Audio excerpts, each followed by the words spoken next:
On episode 386 of the 40 Plus Fitness Podcast, we meet Tal Ben-Shahar and discuss his book, Shortcuts to Happiness.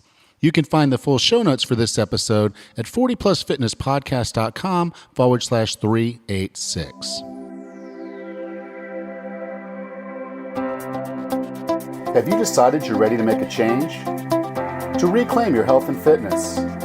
The 40 Plus Fitness Podcast is here for you.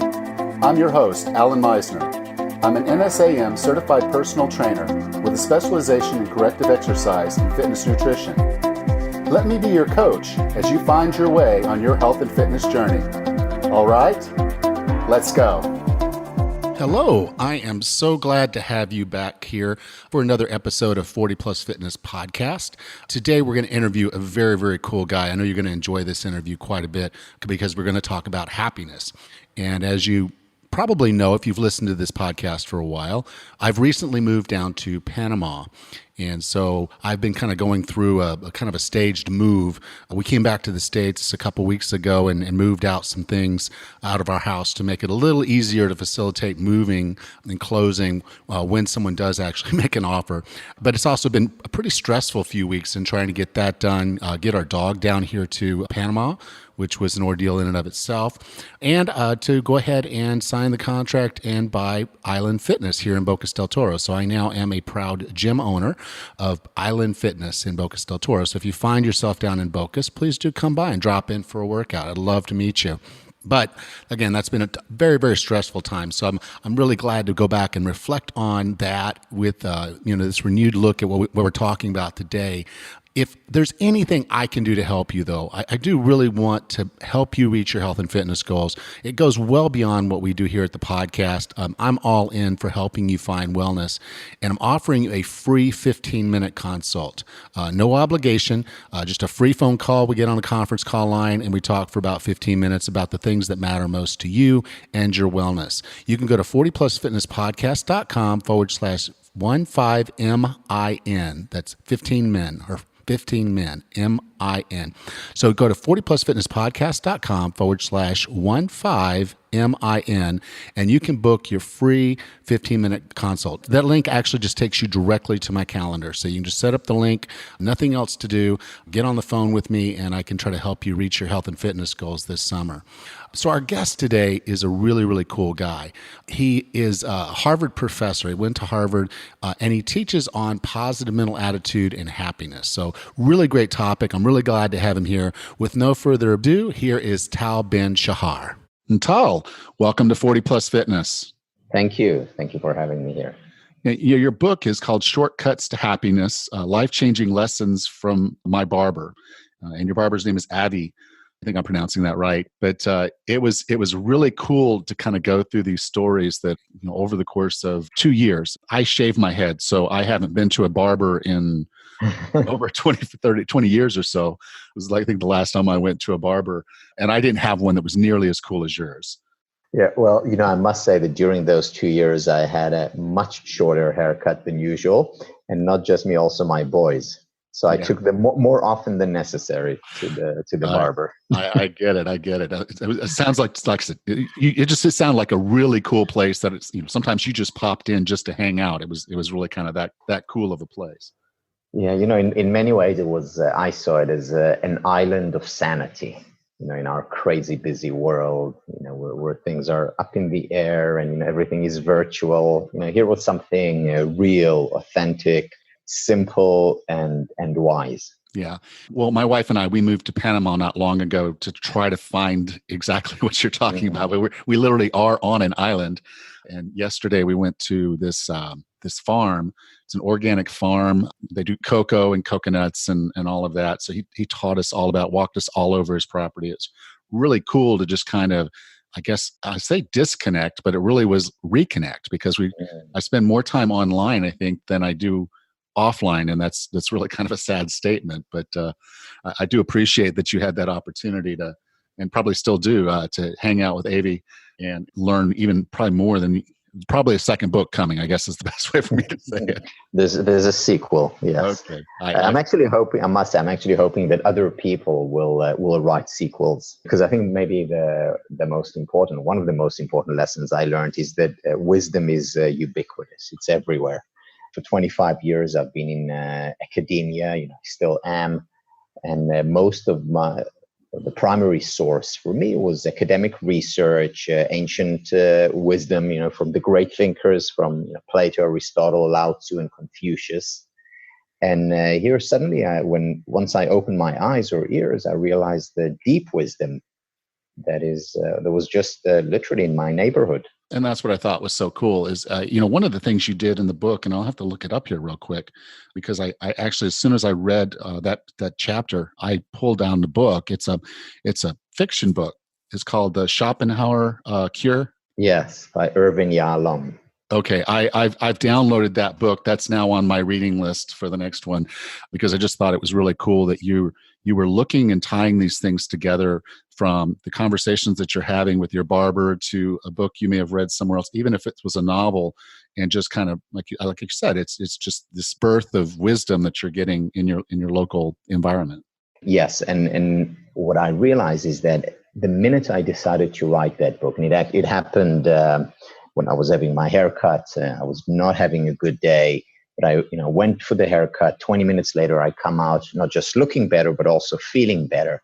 And that's the moment I said, I have to write a book about this guy, because I wasn't the only one having these experiences under his scissors and tutelage. And the minute I decided to write this book, suddenly this whole world opened up. And every time I went to have a haircut, or took my kids to have a haircut, there were more and more pearls of wisdom. It's just about having opening our eyes, opening our ears to the opportunities. And that was what, again, like I said, really cool, because the book opened my eyes to a few things that I guess I knew. I think, like you said, a lot of this stuff is there. It's just sometimes it gets buried in us. And one of the first topics that I kind of want to get into, because as soon as I read it, I was like, oh, that's it, was your chapter on posture and the impact it has on us psychologically if we're not in a good posture. Yeah, the connection between mind and body, and in the West primarily, we don't recognize this connection.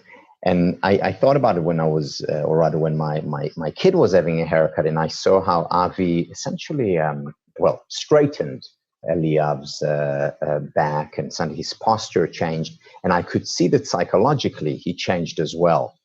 And as soon as he did that, I thought to all the research out there on the importance of posture, showing that, for example, people who walk briskly with their shoulders back and hands swinging are happier.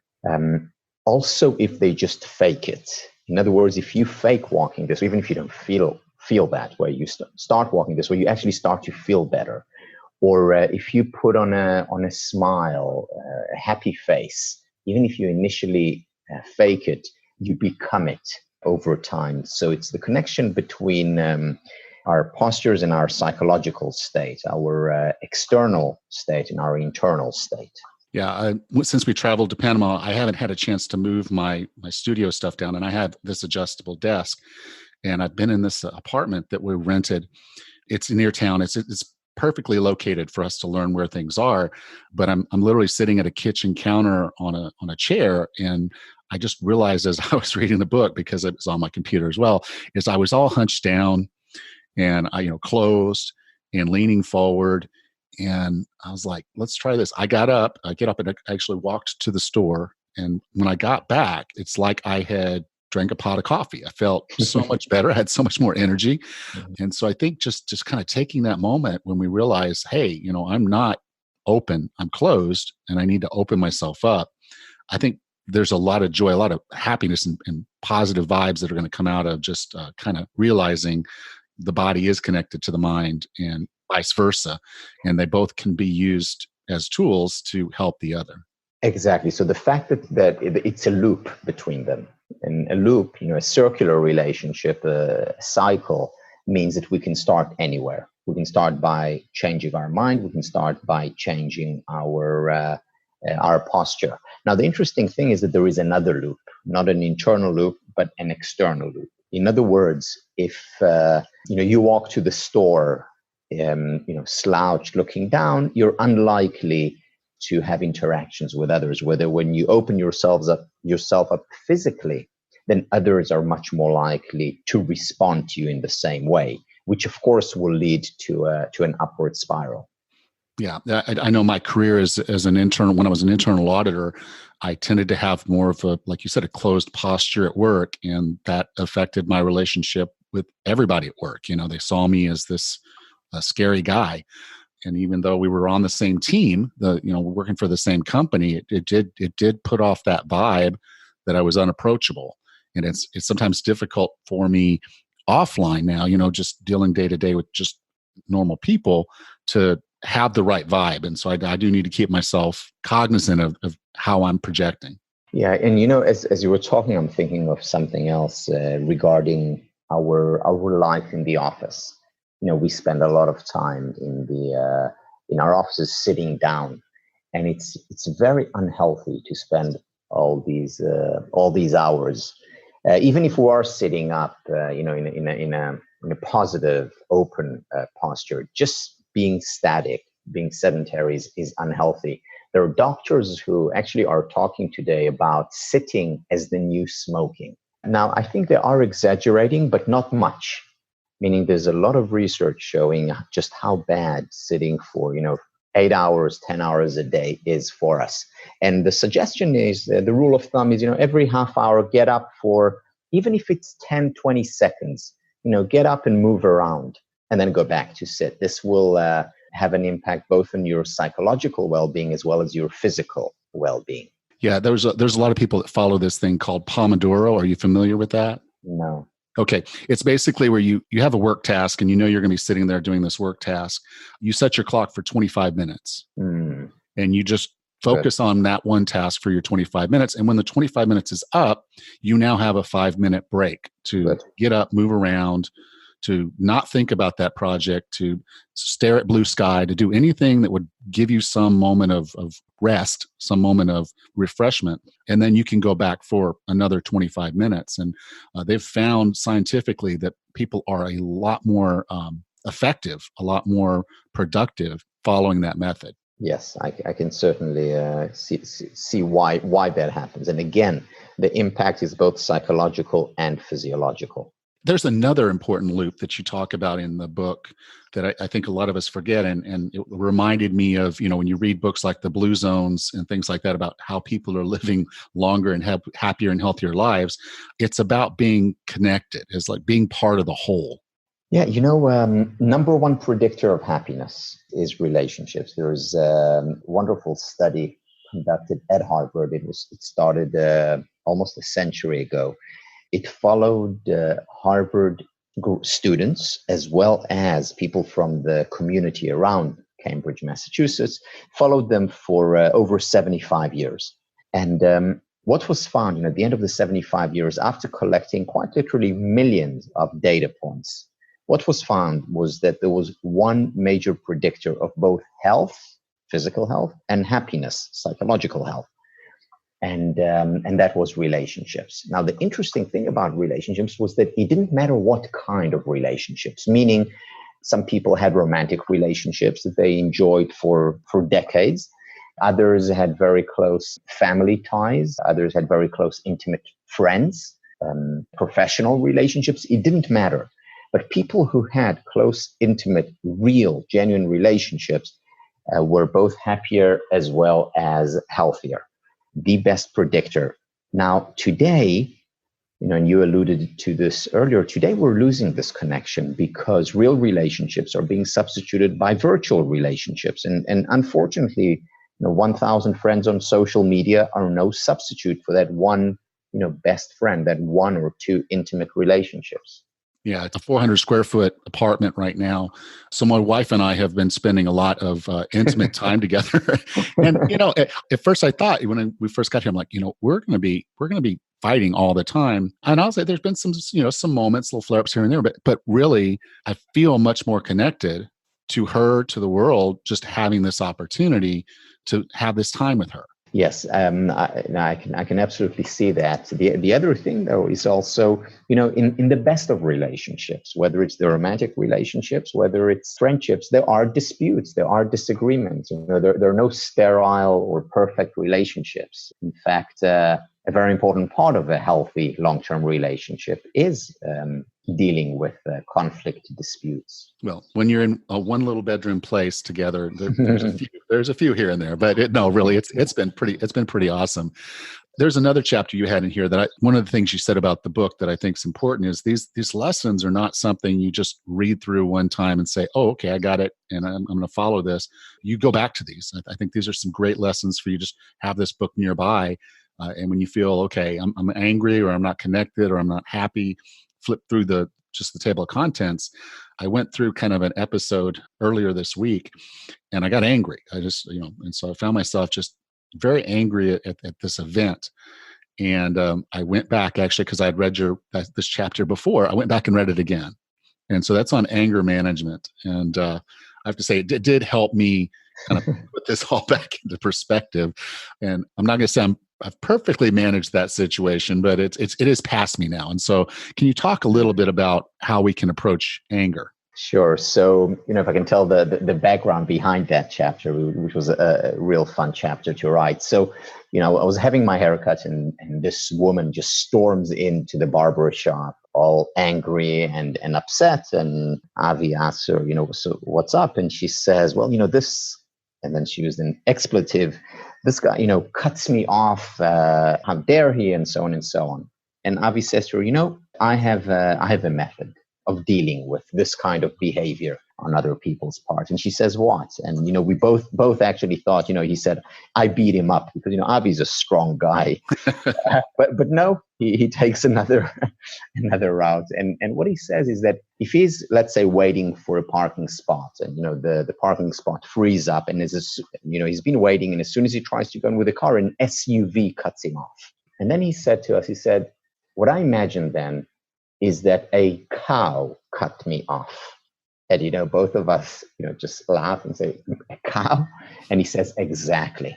Because when you're thinking of a cow, you laugh and then you're not angry. And, he was actually basically talking about some very interesting research that has been conducted over the last 50 years on emotions. And the basic idea here is that you cannot experience two emotions simultaneously. For example, especially if there are opposite emotions, such as amusement, a cow is cutting me off, and anger, an SUV cut me off, or empathy and anger. And therefore, introducing some humor into the mix actually shifts our mindset as well as a heart set away from anger.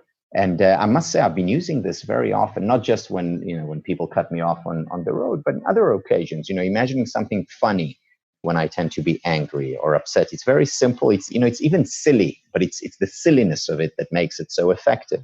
And that's what I kind of liked about it was it's something internal that you can control. If you recognize that you're having an emotion and that emotion is not the frame of mind that you want to be in, it's not your ideal state, you have this tool, click, and you internalize the humor, have a little chuckle, and then move on about your day. Yeah. Yes, exactly. And I think the thing that you're pointing to is the idea of choice. I have a choice. I have a choice whether to focus on a big, evil SUV or a funny, cute cow. Yeah. In my case, it's a person that revokes a contract that I thought was going to be good for us, and then boom, it's gone, and I'm like, okay, and I'm powerless. So there was a bit of anger, and then I'm kind of like, well, how would I feel if that was a penguin, that decided to poop on the contract, So, it is what it is, a monkey pees on you here in the in the jungle, and you just keep going, you just you don't get angry at the monkey. Right. The choice part of it is also, I think, kind of a critical aspect to this whole management of happiness, or trying to find happiness. And I wouldn't say so much that you call it shortcuts. None of these are really shortcuts, but they are the most direct path. And sometimes getting somewhere that you want to get is not about going fast. It's actually about slowing down. Yeah, I think this is such an important tip or shortcut, you call it, especially in our modern life when things are so fast, when there is a constant flux of information and noise and happenings. And you moved to Panama. I'm assuming, at least in part, to slow down this frantic pace Significantly.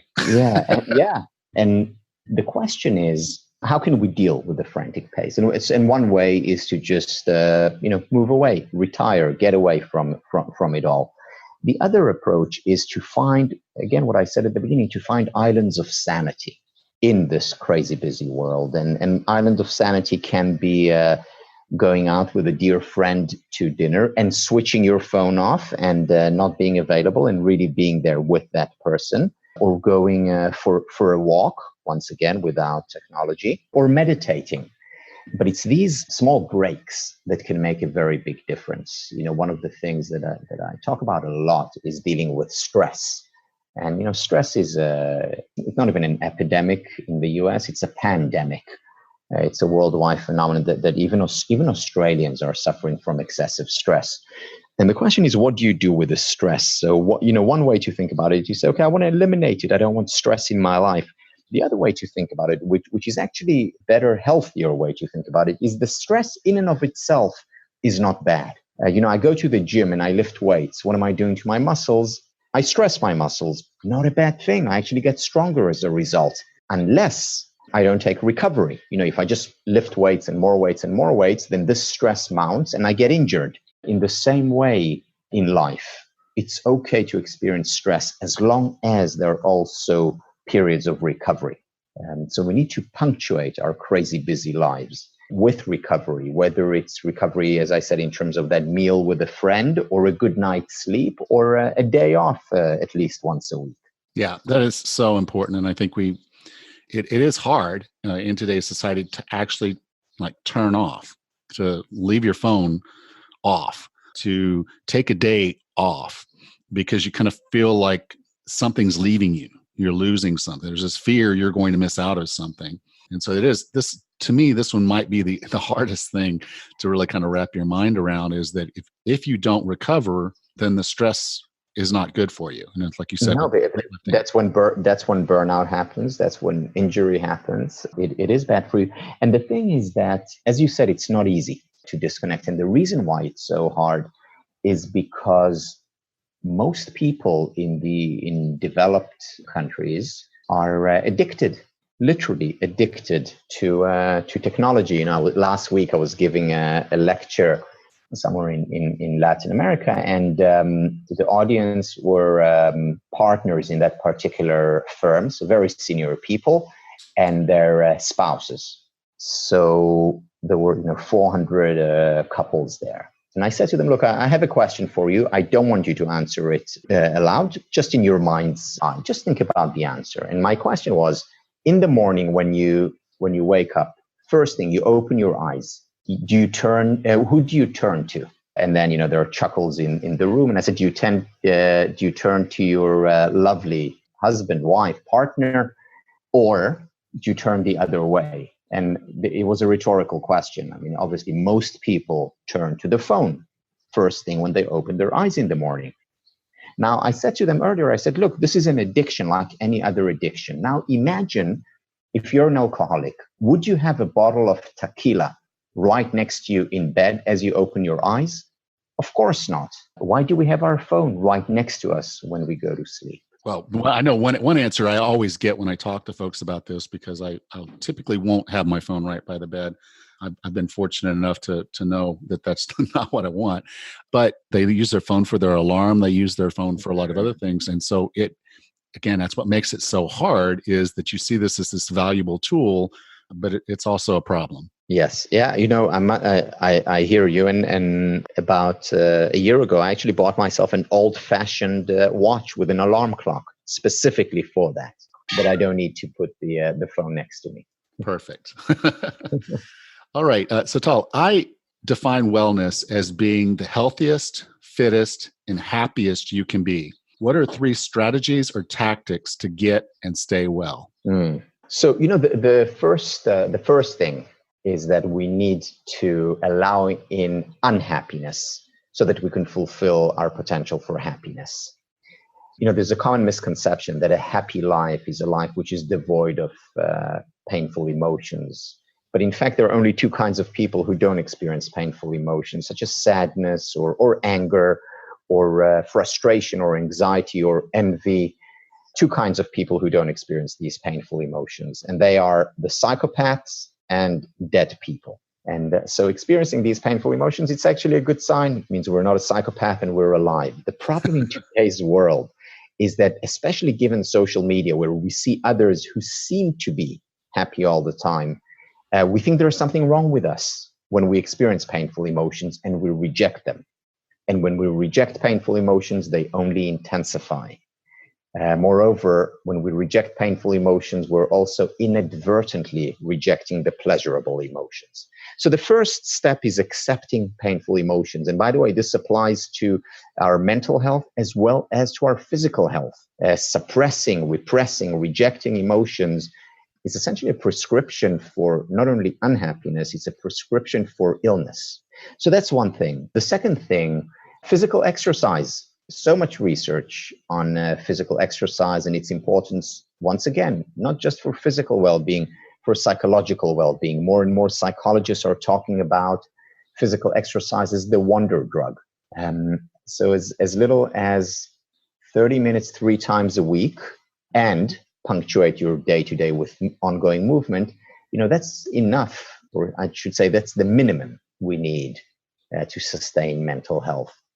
And then, of course, I mentioned relationships as the number 1 predictor of happiness. Putting time aside, it's also the number 1 predictor of physical health. And finally, gratitude. Oprah was right. An attitude of gratitude does contribute to health and happiness. I completely agree. Those are really cool. Thank you for sharing. If someone wanted to learn more about you, learn more about your book, Shortcuts to Happiness, where would you like for me to send them? Well, on my website, which is talbenshahar.com, there's access to my books, also to my own online programs that are offered through the Happiness Studies Academy. So I'd love people to visit and join. Okay.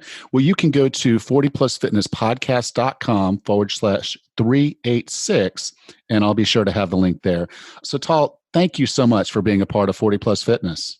Thank you, Alan. Thank you very much.